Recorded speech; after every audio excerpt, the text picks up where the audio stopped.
बिस्मिल्लाहिर्रहमानिर्रहीम। अस्सलाम वालेकुम नाज़रीन। गोल्ड प्राइस इन पाकिस्तान के हवाले से 6 नवंबर 2025 की सबसे पहली अपडेट के साथ फिर से हाजिर हूं। नाज़रीन, जैसा कि आप जानते हैं कि गोल्ड की प्राइसेस जो है वो स्टेबल नहीं हो रही और आज फिर मजीद जो है वो गोल्ड की कीमतों को झटका लग चुका है। जिन भाइयों ने गोल्ड को स्टॉक करके रखा था वो ये सोच रहे थे कि गोल्ड जो है वो 10 लाख तक जाएगा या 5 लाख क्रॉस करेगा, तब जाकर गोल्ड को सेल करेंगे, क्योंकि वो अफवाहें गलत थी और गोल्ड की मार्केट जो है वो मुसलसल जो है एक हफ्ते से क्रैश कर रही है। और गोल्ड की मार्केट क्रैश करते करते आज का जो ताज़ा तरीन रेट है वो आपको बताते हैं। 22 कैरेट, 24 कैरेट, 21 कैरेट और 18 कैरेट गोल्ड के आपको पर तोला के हिसाब से, 10 ग्राम के हिसाब से और 1 औंस के हिसाब से आपको रेट बताएंगे। जिन भाइयों ने गोल्ड खरीदना है उनके लिए कौन सा बेहतरीन टाइम है, वो इस इंतजार में है कि गोल्ड मजीद सस्ता होगा तो हम खरीदेंगे, क्या उनको इंतजार करना चाहिए या अभी गोल्ड खरीद लेना चाहिए। और जो भाई गोल्ड सेल करने का सोच रहे थे तो उनके लिए क्या खबर है, क्या उनको अभी गोल्ड सेल करना चाहिए या वेट कर लेना चाहिए। वीडियो को एंड तक लाजमी देखना है, लेकिन उससे पहले गुजारिश है, अगर हमारे चैनल पर नए होते हैं तो चैनल को लाजमी सब्सक्राइब कर दिया करें और बेल आइकन को प्रेस कर दिया करें ताकि गोल्ड के रिलेटेड और डेली बेस पर रेट के वाले से आपको अपडेट मिलती रहे। तो सबसे पहले बात कर लेते हैं 24 कैरेट गोल्ड की। 24 कैरेट गोल्ड का एक तोला जो है वो आज 6 नवंबर 2025 की अपडेट के हवाले से 4,20,000 रुपए का हो चुका है और 22 कैरेट गोल्ड का एक तोला जो है वो 3,85,000 पर आ गया है और 21 कैरेट गोल्ड का एक तोला जो है वो 3,67,500 रुपए का आपको आज की डेट में मिलेगा। इसी तरीके से अगर 18 कैरेट गोल्ड की बात करें तो 18 कैरेट का गोल्ड जो है वो 3,15,000 रुपए का आपको आज की डेट में मिलेगा।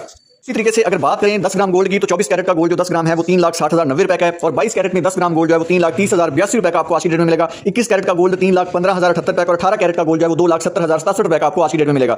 और इसी तरीके से अगर ऑन्स की बात करें, क्योंकि जिन भाइयों ने बहुत ज्यादा मिकदार में गोल्ड के अंदर इन्वेस्ट किया हुआ था, गोल्ड को स्टॉक करके रखा हुआ था, तो वो इंटरनेशनल मार्केट में गोल्ड को सेल करते हैं और वहां पर गोल्ड का जो रेट होता है वो ऑन्स के हिसाब से होता है, ऑन्स के हिसाब से उनको रेट समझ आती है। तो 24 कैरेट का एक ऑन्स जो है वो 10,20,600 रुपए का हो चुका है और 22 कैरेट का गोल्ड जो है वो 9,35,500 रुपए का, जबकि 21 कैरेट में एक ऑन्स जो है वो 8,93,025 रुपए का आपको आज की डेट में मिलेगा और 18 कैरेट का जो एक ऑन्स है वो 7,65,450 रुपए का। ये थे आज के ताजा तरीन रेट जो मैंने आपको बताए हैं। कल की निस्बत जो है वो गोल्ड की मार्केट आज मजीद क्रैश कर गई थी, क्योंकि 24 कैरेट का जो कल का रेट था वो 4,23,500 था और आज का रेट जो है वो 4,20,000 पर आ चुका है। इसी तरीके से कुछ पॉइंट आपको बताने लगा हूं, अगर आप खुद चेक करना चाहें, अगर आप खुद जानना चाहें तो आप कर सकते हैं। सबसे पहले आपने देखना है कि इन्वेस्टर की डिमांड के कितने इन्वेस्टर आज की डेट में गोल्ड के अंदर आ रहे हैं। उसके बाद आपने देखना है ज्वेलर्स की डिमांड कि कितने ज्वेलर्स आज की डेट में गोल्ड के अंदर आ रहे हैं और कौन सी कैटेगरी में ज्यादा इन्वेस्ट कर रहे हैं, यानी 24 कैरेट में कर रहे हैं या 22 कैरेट में कर रहे हैं, किस कैटेगरी में कर रहे हैं। उसके बाद आपने इंटरेस्ट रेट चेक करना है, उसके बाद आपने मॉनिटरी पॉलिसी चेक करनी है और उसके बाद आपने डॉलर का रेट चेक करके फिर आपने गोल्ड के अंदर इन्वेस्ट करना है। तो इंशाल्लाह आपको जो है वो एडवांस में पता चल जाएगा कि गोल्ड की मार्केट जो है ऊपर जा रही है, नीचे जा रही है और आपको इससे बहुत ज्यादा फायदा होगा। तो गोल्ड अभी ना खरीदें, अभी गोल्ड मजीद नीचे जाना है, गोल्ड की मार्केट क्रैश करनी है, क्योंकि रूस, चाइना और अमेरिका की जो है वो दौड़ लग चुकी है गोल्ड के अंदर और उन्होंने अपने गोल्ड के रिजर्व्स को जो है वो बहुत ज्यादा बढ़ाना है ताकि उनकी मैशत मजबूत हो सके। और अमेरिका चाहता है कि डॉलर कायम रहे और जो चाइना है वो चाहता है कि हम गोल्ड की अपनी करेंसी लेकर आएं। तो इस दौर में जो है वो गोल्ड मजीद नीचे आएगा।